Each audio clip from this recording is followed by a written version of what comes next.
16 फेब्रुवारीला सन्मानित जिल्हाधिकारी पाटील संजय गोंडेकर भारतीय दिवशी आम्ही पत्र लिहिलं होतं की नाशिक शहरामध्ये 88 सुरुवात प्रायमरी स्कूल्स आहे आणि हायस्कूल 12 आहे. जवळपास 100 शाळा आपल्या महानगरपालिकेच्या त्या ठिकाणी आहे. 28,000 पर्यंत त्याची पटसंख्या म्हणजे फिगर विद्यार्थ्यांची नाशिक शहरामध्ये शिकणारी 7 महानगरपालिकेच्या स्कूल माझ्या प्रभाग क्रमांक 9 मध्ये आहे. म्हणजे नाशिक शहराच्या 10% साधारणतः 3,000 ते 3,200 विद्यार्थी त्या शाळेमध्ये शिकतात आणि 303 अंगणवाड्या नाशिक शहरामध्ये आहे. त्यापैकी 9 अंगणवाड्या आमच्या प्रभागात आहेत.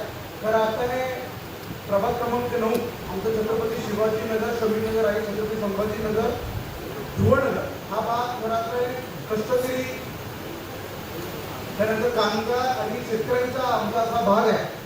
आणि एवढे मोठ्या प्रमाणात त्या ठिकाणी विद्यार्थी एज्युकेशन घेत असताना नाशिक महानगरपालिका महिला बाल कल्याणच्या माध्यमातून एक वेगळा हेड निधी त्या ठिकाणी अंगणवाडीसाठी देत असते.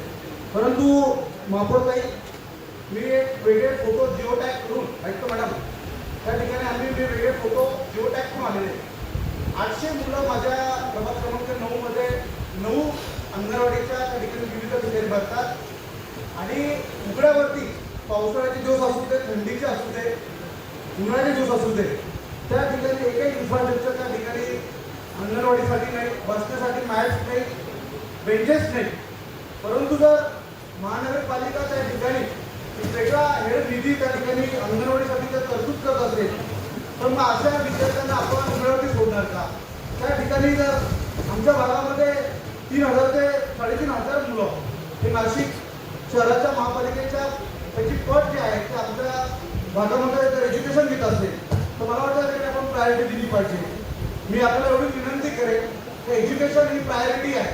त्या ठिकाणी लहान लहान 2-4 वर्षाची मुलं जर अशा उघड्यावरती बसणार असतात तर मला वाटतं मुलांनी जायचं कुठं? थंडी आता माहिती आहे नाशिकची थंडी काय फिरू राहिला इकडं तिकडं नुसतं इकडं तिकडं प्रत्येक ठिकाणी एका जागी घ्यायचं बस आपल्याला देणार आहे.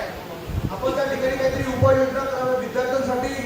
त्या ठिकाणी बसण्याकरता बेंचेस, त्या ठिकाणी त्यांना इन्फ्रास्ट्रक्चर उभं करून विविध ठिकाणी त्या अंगणवाड्या आपण बांधून द्यावे त्यांना, अशी मी आपल्याला विनंती करेन.